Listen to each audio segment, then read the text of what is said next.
منادی کرنا نہیں، دوسروں کو بتانے کے بجائے پہلے کلمہ کو اپنے لیے سننا، اپنے اندر محسوس کرنا اور کلام کی تابع داری کرنا ہے۔ یہ وہ عمل ہے جو انسان کو مومن اور انسان کو نبی بناتا ہے۔ کلام مقدس کو گہرائی میں سننا، کلام کی تابع داری میں وسعت پیدا کرنا اور دل میں اس پر غور و خوض کرتے رہنا، خدا کے تعجبات پر، تعجب انگیز کاموں پر اور اس کے نجات بخش کاموں کی تعریف اور تمجید کرتے رہنا۔ عبرانی زبان میں خدا کے کلمے کے سننے کے معنی خدا کی ان باتوں اور کاموں کو ماننا، خدا کی باتوں کو قبول کرنا اور اس سے چمٹے رہنا اور اس پر قائم رہنا ہے۔ بہت مشہور حوالہ تثنیہ شرح کی کتاب اس کے 6 باب کی 4 آیت، سن اے اسرائیل کہ خداوند ہمارا خدا وہی اکیلا خداوند ہے، اور تو یہ اپنے لڑکوں کو بار بار بتا اور ان کی بابت ان سے ذکر کر، جس وقت تو اپنے گھر میں بیٹھے اور جس وقت تو راہ میں چلے اور جس وقت تو لیٹے اور جس وقت تو اٹھے۔ اور پھر یوشوا کی کتاب اس کے پہلے باب کی 8ویں آیت میں بہت مشہور حوالہ ہے، خدا یوشوا کو کہتا ہے اپنے سارے دل اور اپنی ساری جان اور اپنی ساری طاقت سے اور دن اور رات اس پر غور و خوض کرتے رہنا، بلکہ رات اور دن اس پر غور کرتا رہے، تاکہ تو اسے مانے اور جو کچھ اس میں لکھا ہے اس پر عمل کرے، کیونکہ تب ہی تو اپنی راہوں میں اقبال مند ہوگا اور تب ہی تو کامیاب ہوگا۔ یوشوا کی کتاب اس کا پہلا باب 8ویں آیت۔ کلام پر غور کرتے رہنا، عمل کرتے رہنا عقل مندی اور سرفرازی کا باعث بنتا ہے۔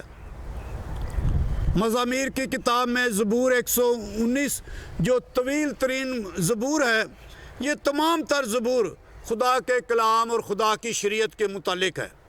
اس میں خدا کے کلام کو حفظ کرنا، خدا کے کلام پر دھیان کرنا، غور و خوض کرنا اور خدا کے کلام کو راہ کے لیے روشنی اور قدموں کے لیے چراغ بنانا یہ شامل ہے کہ خدا کا کلام تاریکی میں راستہ دکھاتا ہے، بھٹکے ہوئوں کو راہ راست پر لاتا ہے اور گمراہ کو واپس راست راہ پر لاتا ہے تاکہ کسی کو چوٹ یا زخم نہ لگے۔ لہذا عبرانی زبان میں لفظ سننا، کلام کو اپنے اندر لینا، قبول کرنا اور اسے عمل میں لانا اور اپنے لیے خوشنودی اور شادمانی بنانے کے معنوں میں ہے۔ خدا کا کلام سننے سے روح کو تازگی اور شادابی ملتی ہے، روح کی زرخیزی بڑھتی ہے، زندگی پھلدار ہوتی ہے، زندگی میں وسعت اور کشادگی آتی ہے۔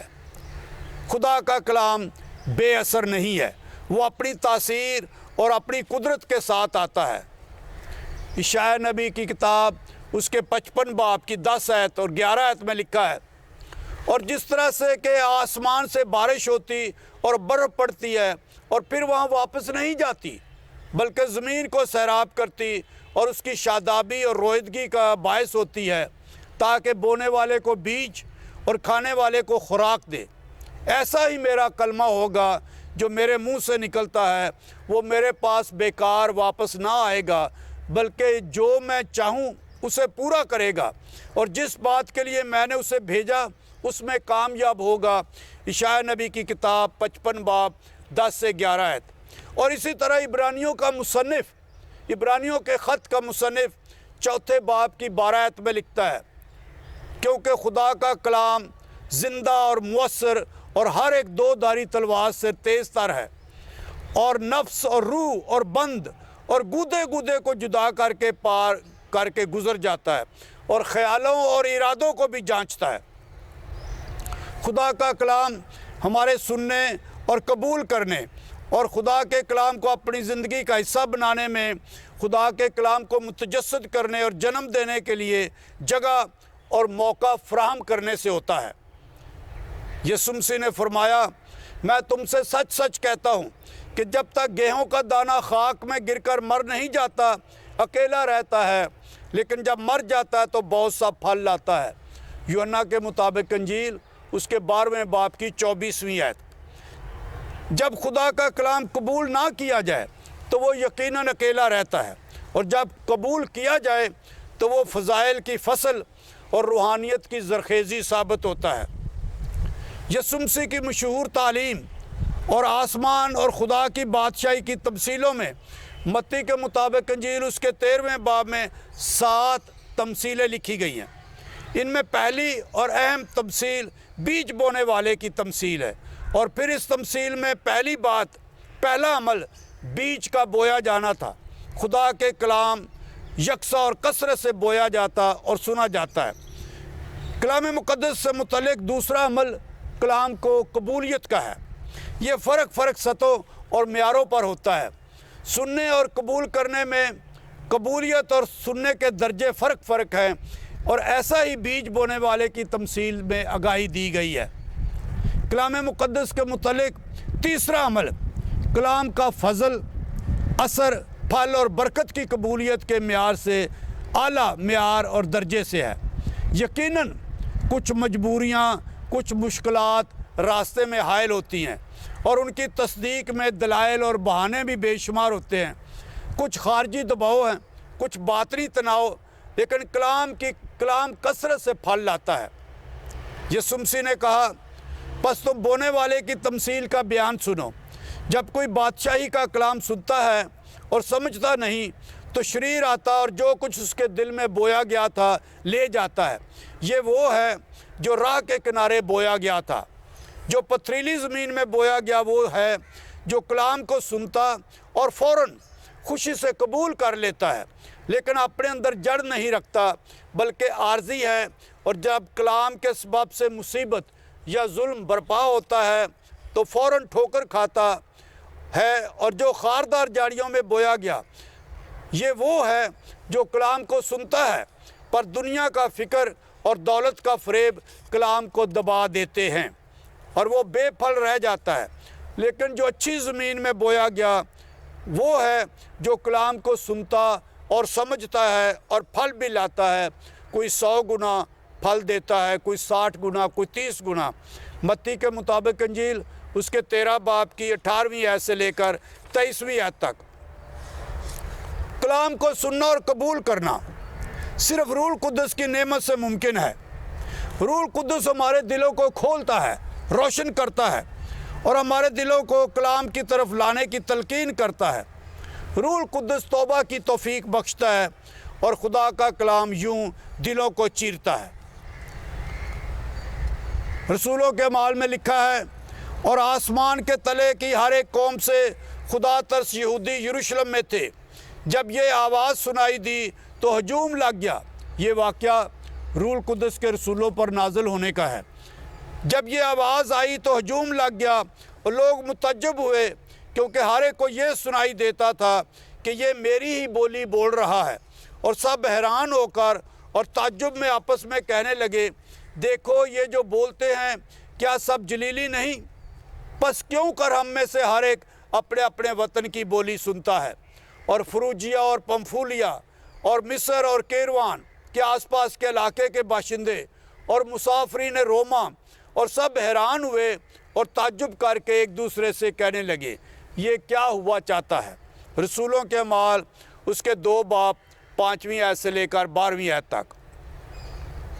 روح القدس کے رسولوں پر نازل ہونے کی عید پر روح القدس کی بخشش صرف بولنے کی حد تک نہیں تھی، یہ بولنے کی نعمت سے کہیں زیادہ سننے اور سمجھنے اور قبول کرنے کی نعمت تھی۔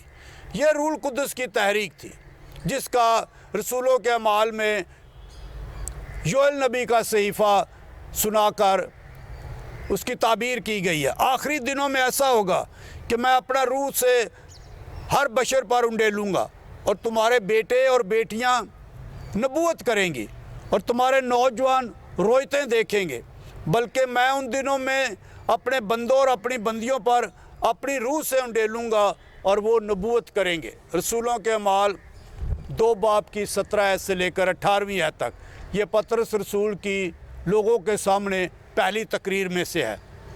خدا کا کلام سنانے والے میں اور سنانے میں صرف فن خطابت، فن تقریر یا آداب بدن ہی کافی نہیں، بلکہ خدا کا کلام سنانے والے کو پہلے خود خدا کا کلام سننا، سمجھنا اور عمل میں لانا ضروری ہے، لازم ہے۔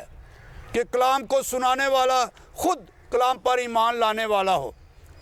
پطرس رسول نے اپنی پہلی تقریر میں روح القدس کے رسولوں پر نازل ہونے کے وقت کہا، تب پطرس نے ان سے کہا کہ توبہ کرو اور تم میں سے ہر ایک اپنے گناہوں کی معافی کے لیے یسوع مسیح کے نام پر بپتسمہ لو تو روح القدس انعام میں پاؤ گے۔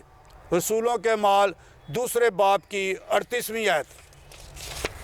روح القدس کی سب سے پہلی نعمت خدا کا کلام سننا ہے، اور آہستہ آہستہ یہ روح القدس کی معموری بن جاتا ہے۔ یہ روح القدس کی معموری سے ممکن ہے۔ روحانی طفولیت بطن میں، ماں کے بدن میں، ماں کی گود میں کامل اعتقاد اور یقین کے ساتھ ایمان سے شروع ہوتی ہے۔ زبور نویس کس وضاحت اور توکل کے ساتھ پکارتا ہے، اپنا پار یہوہ تے سٹ آپی او سنبھالے، سچے نو ہمیشہ تیکر کدی نہ تلکن دیوے۔ خدا کے کلام کو سننا خدا کو اہمیت دینا ہے، سننا اپنی مرضی کی قربانی دینا ہے اور فدیہ دینا ہے۔ خدا کو سننا خدا میں شامل ہونے کا عمل ہے۔ یہ وہ تمام باتیں ہیں جو مقدسہ مریم نے سوچی اور کہیں جب اس نے جواب دیا، دیکھ میں خداوند کی بندی ہوں، میرے لیے تیرے قول کے موافق ہو۔ اس آیت میں ایک عہد ہے، یہ خود سپردگی کا عہد ہے، خدا کی مرضی اور منصوبے میں اپنے آپ کو دے دینے کا عہد ہے۔ اس کے لیے دستبرداری ضروری ہے کہ انسان اپنی مرضی اور منصوبے سے فاصلہ لے کر اسے چھوڑتا ہے اور اپنا پورا بھروسہ، بھرپور بھروسہ اور تمام تر توکل خدا کی قدرت پر، خدا کی محبت پر، خدا کے خالق ہونے پر، خدا کے مالک ہونے پر، خدا کے پروردگار ہونے پر، خدا کی مخلصی پر لگا دیتا ہے۔ انسانی اور الہی عہد، اس میں خود سپردگی کے عمل میں بہت سی قربانیاں دینا پڑتی ہیں۔ سب سے پہلی قربانی خود انکاری کی ہے۔ خود انکاری پستی کا احساس دیتی ہے، یہ اپنے تکبر سے خود انکاری ہے اور اپنا وطن اور سب کچھ خدا کو دے دینا ہے۔ کامل توکل کے یہی معنی ہیں کہ جو کچھ بھی انجانا ہے، جسے ہم دیکھتے نہیں، جسے ہم جانتے نہیں، جو کچھ بھی ناممکن ہے، جو ہماری طاقت سے باہر ہے، جو کچھ بھی انسنا ہے، ان سب پر ایمان لانا اور پختہ یقین رکھنا۔ مقدسہ مریم کی خود سپردگی اس سے بھی بڑی ہے۔ وہ کام جسے کرنے کو دیا گیا، اس میں زندگی بھر وفادار رہنے اور دل میں غور کرتے رہنے کی خود سپردگی ہے۔ میرے عزیزو، اس موضوع پر غور کرتے ہوئے کلام کو سننا اور قبول کرنا اور اپنی زندگی میں اتارنا، یہاں میں اہم نقطہ بتانا چاہتا ہوں کہ سننا انسانی تعلقات میں اہم ہے۔ انسانی تعلقات میں زیادہ سے زیادہ مسائل نہ سننے کی وجہ سے یا کم سننے کی وجہ سے، آدھا سننے کی وجہ سے، غلط سننے کی وجہ سے ہوتی ہیں۔ سننے کے عمل میں ہماری اپنی پسند یا ناپسند دوسرے درجے پر چلی جاتی ہے۔ دوسروں کو سننے کے معنی دوسروں کو موقع دینا، دوسروں کی پسند ناپسند کا احترام کرنا، دوسروں کو سمجھنا، دوسروں کو قبول کرنا، اور بے شمار باتیں ہیں جو سننے کی خاصیت میں ہیں۔ سننے سے مکالمہ بالغ ہوتا ہے، سننے سے گفتگو میں بلاغت آتی ہے اور مکالمہ آگے بڑھتا ہے۔ نہ سننے سے مکالمہ اور گفتگو رک جاتی ہے اور کبھی کبھی اس کے متضاد رد عمل اور نتائج ہوتے ہیں۔ دوسروں کو سننے سے دوسروں کے لیے احترام بڑھتا ہے، برداشت بڑھتی ہے، قبولیت بڑھتی ہے، دل کی فیاضی بڑھتی ہے، روح کی فروتنی بڑھتی ہے، رشتوں میں مفاہمت، شراکت اور محبت بڑھتی ہے، اور مقدسہ مریم نے ان سب کے لیے ہمیں نمونہ دیا ہے۔ آئیں اول خدا کے کلام کو سنیں اور کلام کی روح کو اپنائیں۔ دوم، خدا کے کلام کو اپنی زندگی میں مرکزیت دیں، اہمیت دیں، حیثیت اور مقام دیں، اور یوں خدا کو اپنی زندگی میں کلیتاً خدا ہونے کا موقع دیں۔ سوم، اپنا بدن، اپنا وقت، اپنی خواہشات، اپنے چناؤ اور فیصلے، بلکہ سب کچھ خدا کی مرضی کے متحد کر دیں اور اس کے سپرد کریں۔ یہ وہ معنی ہیں جن کے پیش نظر مقدسہ مریم نے کہا، دیکھ میں خداوند کی بندی ہوں، میرے لیے تیرے قول کے موافق ہو۔